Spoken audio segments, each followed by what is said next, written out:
Scripture and life? Sorry, That's a tall task. My goodness. Well, I'll try. Good morning. It's nice to see all of you once again. There's allotted to me 10 minutes during this time. We're going to come in under that, so don't worry. But there's 3 things that we're going to use to guide us. Ocean City, mirrors, and revangelism. You ever heard that word before? That silence means no. Okay, well, Ocean City. How many of you have ever been to Ocean City, New Jersey? Yes. Ocean City, Maryland? Okay, quick poll.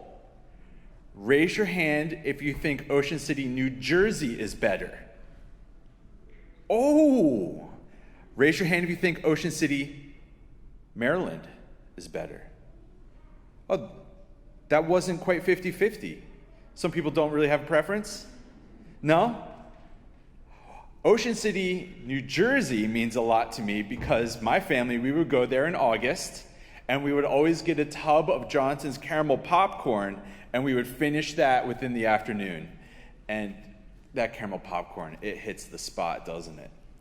But going to Ocean City would always be a fun time because obviously we would get saltwater taffy, we might play mini golf, but there was this one particular part of Ocean City that I really like. If you've ever been there, towards one end of the boardwalk, there's kind of a large building that has tons and tons of carnival games. Have you ever been there? It's not the 10-cent skee ball. That's at a different area down by the Sky Mall. I'm talking about the other end. Well, the other end has this carnival game. Is it a game? You know the Hall of Mirrors? You walk through and there's just hundreds of mirrors, and every so often you walk into a mirror, right? And you walk into this and you think to yourself, my goodness, I paid to do this. Not only that, there's no cheese at the end of this ridiculous maze, right? But if you're paying attention, some of them aren't mirrors. They're actually sometimes like a clear plastic pane. And so you think you can walk straight through and just knock your forehead against it. And you get frustrated. And you're like, I can do this. And then you're in there for a half hour and all your friends are waiting for you. But it's really important, if you want to do that well, you pay attention to the mirrors, right? Because if you pay attention to the mirror, you're like, okay, I'm getting closer to myself. No. Oh, I think this is safe over here. Let's go this way. So it's really important to pay attention to the mirrors. I had a friend, Justin, who tried to do it while running. That's a bad idea. And it's not a strange thing to say that Justin broke his nose. Not that day, but numerous other occasions. He just wasn't the brightest crayon in the tool shed. Now, it's really important to pay attention to the mirrors, because mirrors are one of the ways that we navigate walking through life. I mean, yes, most of us woke up today and we looked at ourselves in the mirror to make sure we looked somewhat presentable to come to church. But there's a principle that we need mirrors. But I don't mean just for our own appearance.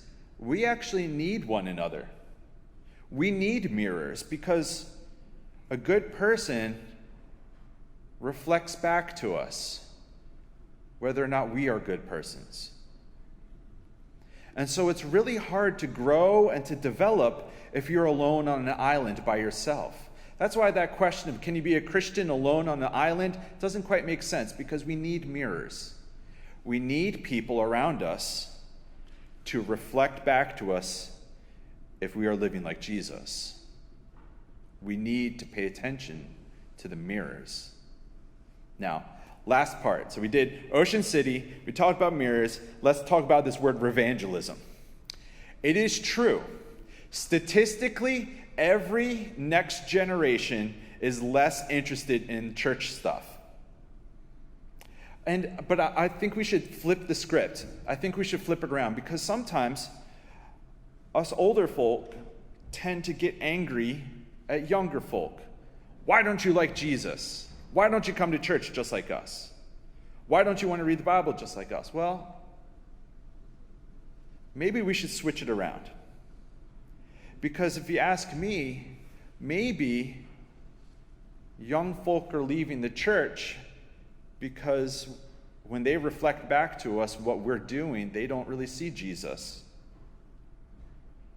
We have a whole generation of people that are leaving the church, you young folk, I think because maybe you look at the church and you don't see a whole lot of people that reflect Jesus back to you. So I would like to flip it. That's this word evangelism. Evangelism is usually understood as like you go and share the good news to other people. Well, let's have something of reverse evangelism. All of you young folk, every one of you that are under 18, or Spencer, how old are you? 20. Yeah, okay, we'll count you as 18.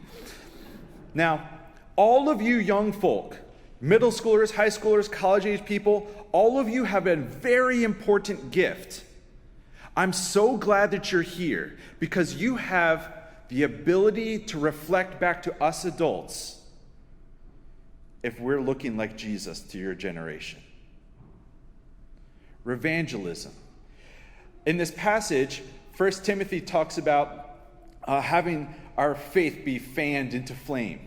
You young folk are vital to the church because you can fan our flame when our flame gets too dim or too low, when it gets less bright, when it doesn't give warmth to live by. So, to all you young folk that have my phone number or my email or find me after the service in the back, fan my faith into flame.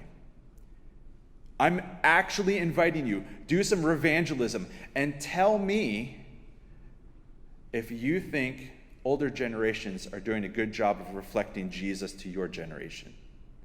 Because you are an important mirror that the church needs. Now, one last thought. Apparently, the word image of God, some scholars wonder if it also means reflection. You are the image of God. You are the reflection of God.